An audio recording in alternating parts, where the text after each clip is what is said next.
After the release of Cox's claims, the fluoride waste these industries produced began being trapped in the smokestacks of the factories, collected, put into barrels, and sold to municipalities to add to their drinking water.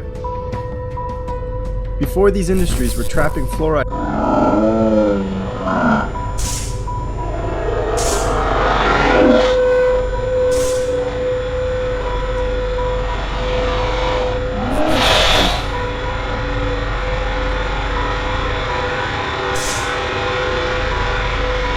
your life could be at threat.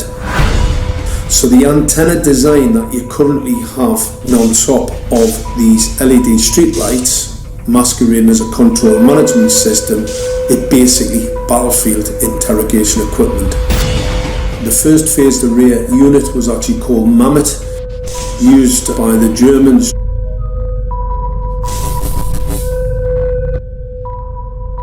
emissions, the fluoride pollution was scorching vegetation, killing crops, and crippling livestock.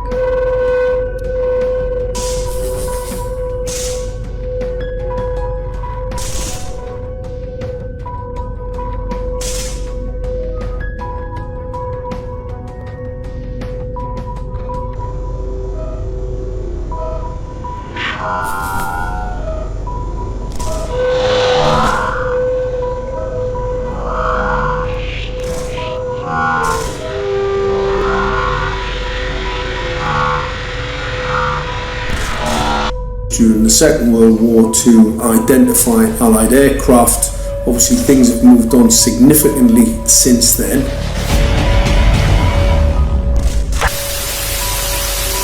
The radio frequencies, microwave signals, the entire spectrum.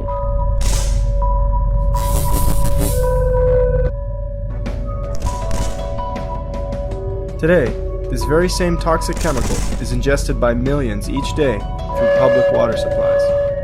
While these industries solved their waste problems and began profiting, communities are now ingesting an extremely toxic chemical.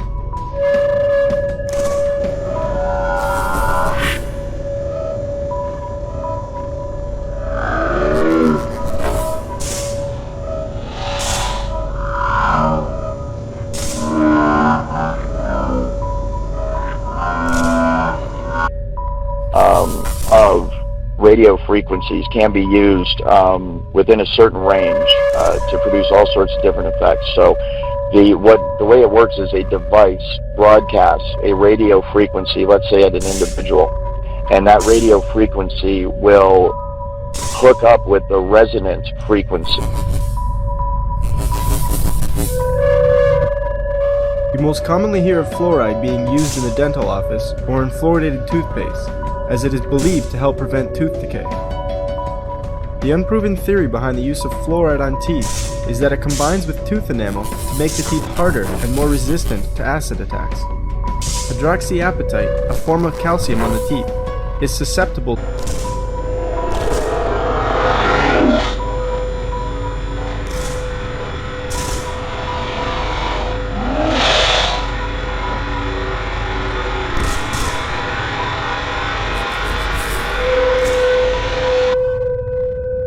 of the individual's mind or body, or in this case DNA. And what happens is once the resonant frequency is found in the targeted individual and the broadcast frequency matches up with that resonant frequency,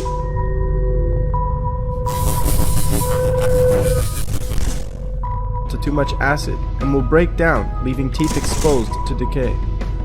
It's assumed that fluoride creates a shield for the hydroxyapatite, and with fluoride being more resistant to acid, it helps protect the teeth. All of these methods apply to fluoride being used topically. We also find the systemic use of fluoride through adding it to public.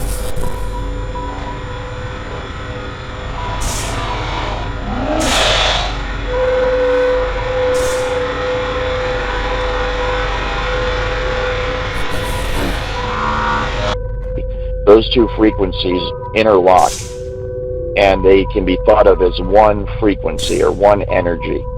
And what happens is between the broadcast frequency and the individual that's receiving the broadcast frequency, once it's resonating, once they are resonating together, a super highway of frequency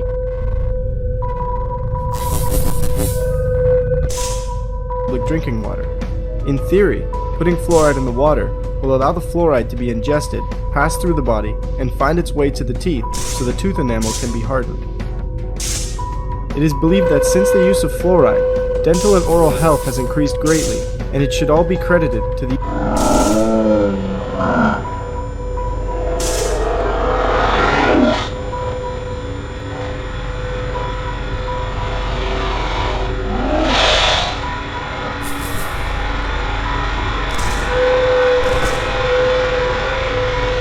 along which information can be sent is created.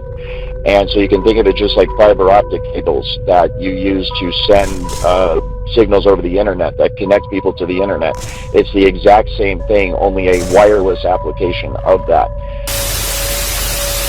Rosaday was working.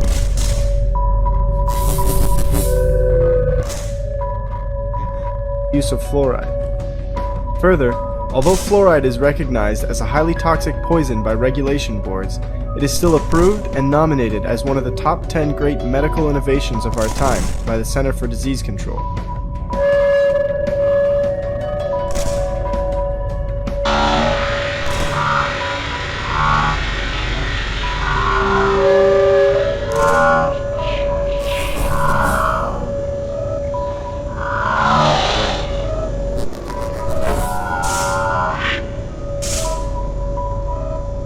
With the CIA and exchanging technology and study data with the Russians back in the 60s and 70s and even further back, and he figured out scientifically, demonstratively, how non-ionizing radiation at various specific frequencies from microwaves or from other signals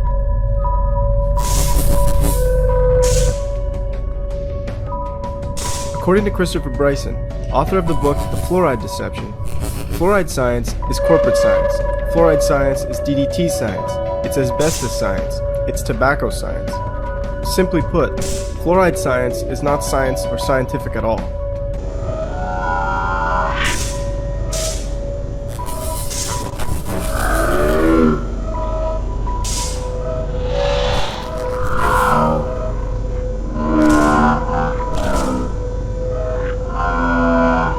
how they could alter human and animal behavior. For instance, a simple 10 Hz wave could put someone into a stupor within a couple of minutes. Using neuroelectric devices that they developed by the 70s, they could put individuals or entire towns to sleep on command. They can aggravate people, they can alter their sexual preferences.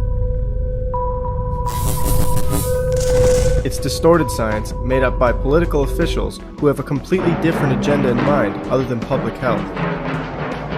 In fact, the information we have been fed about fluoride, its effectiveness, and its purpose is all highly in question. Fluoride was added to drink.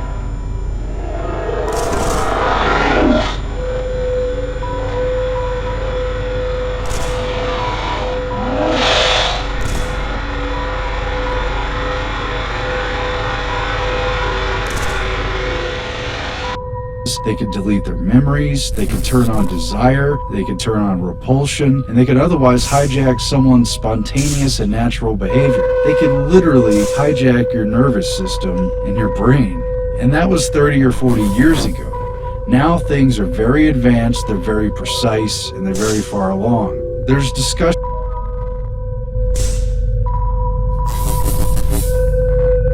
Water in an attempt to lower cavity rates in the late 1940s, as oral health was not up to par. When fluoride was added to public drinking water, it wasn't a whole lot long after that dental records were starting to get better. However, as the graph shows, even countries where the water was completely unfluoridated, the amount of cavities dropped at the exact same rate or better.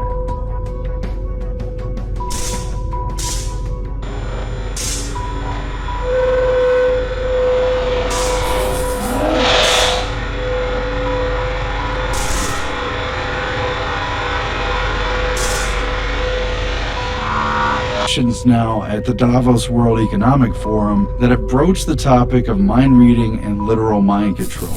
And these devices, the capability to do it is built into everything, every handheld unit, every laptop, mobile device that everyone's carrying around.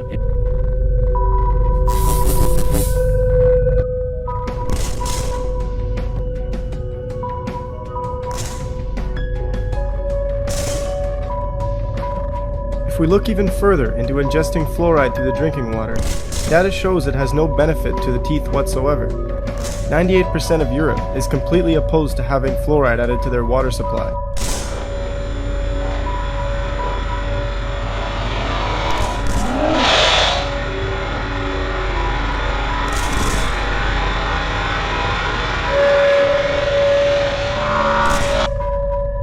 And once things are fast enough with 5G, all bets are off.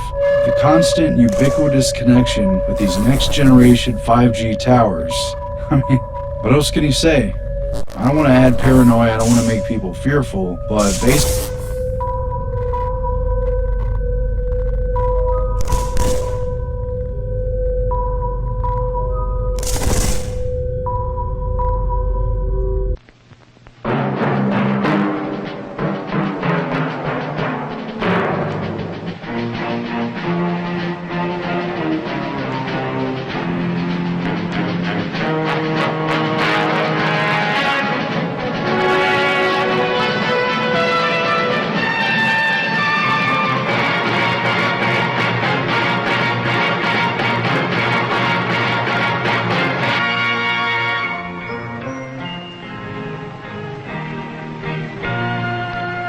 Some people have a deep, abiding respect for the natural beauty that was once this country.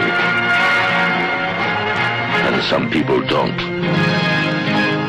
People start pollution. People can stop it. Write for Pollution Booklet Box 1771, Radio City Station, New York.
Very